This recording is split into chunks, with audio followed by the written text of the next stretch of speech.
Artivity!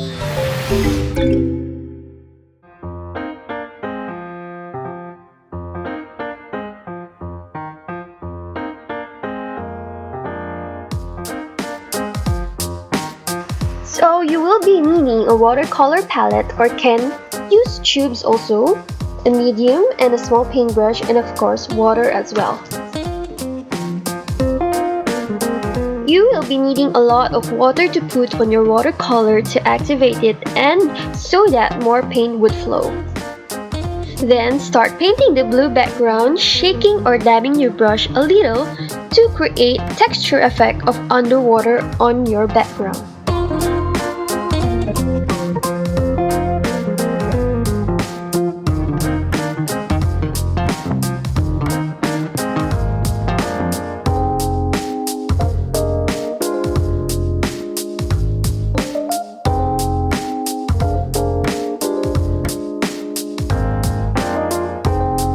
Try to avoid painting your main figures of the artwork, which are the whale, fishes, octopus, seaweed, and the sand as well.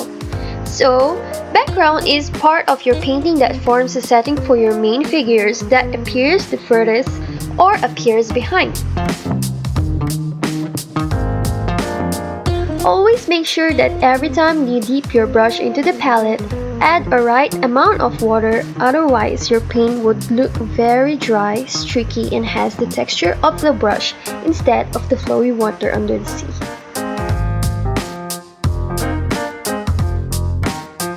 Then you can use a smaller brush to paint on the smaller areas like this.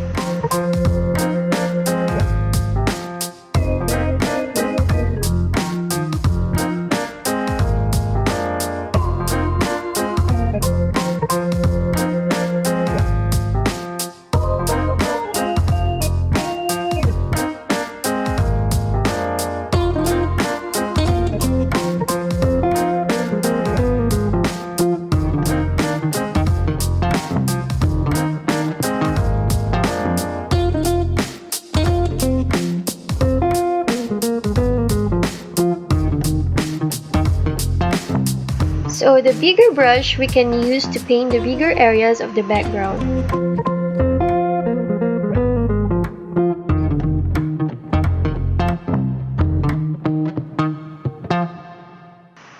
Just let the water flow on your paper and that would create an awesome underwater texture.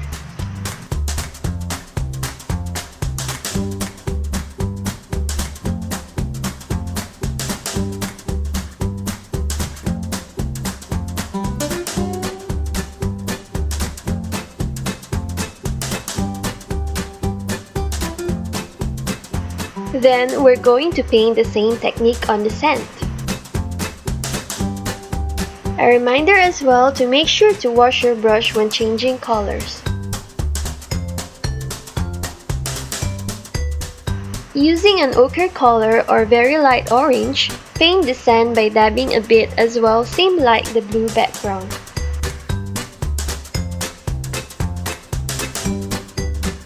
Always remember to add water every time you dip your brush into the palette.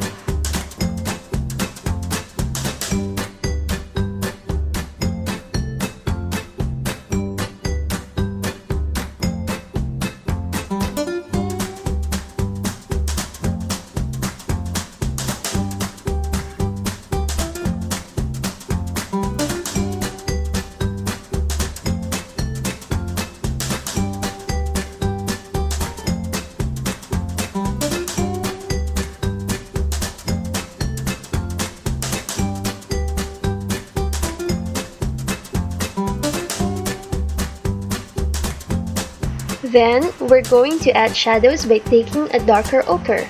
Add water to your palette. Paint under the seaweed, under the seashell, and of course, under the crab as well.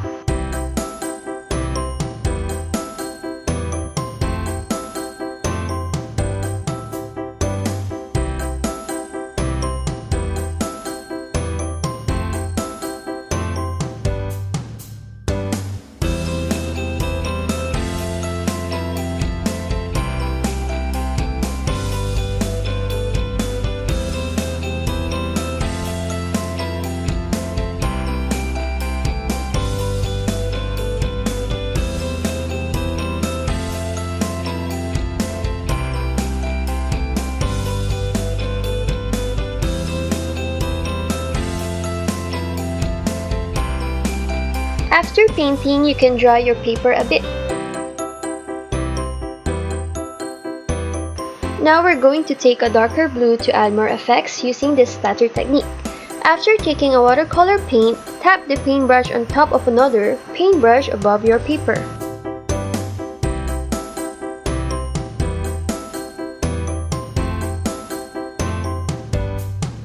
Make sure to avoid adding splatters on the sand.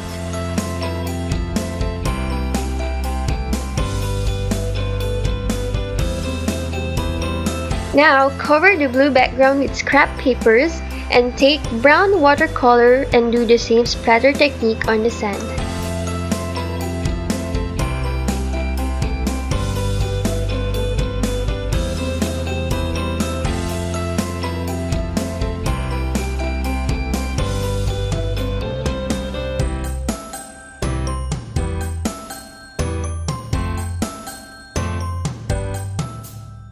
Lastly, take white watercolor and make sure to add more water. Then, do the tapping again all over your paper. This would be the small bubbles effect under the sea.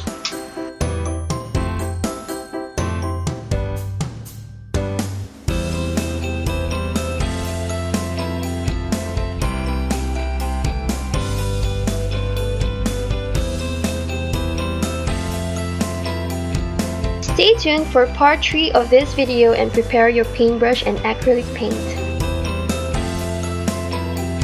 See you soon!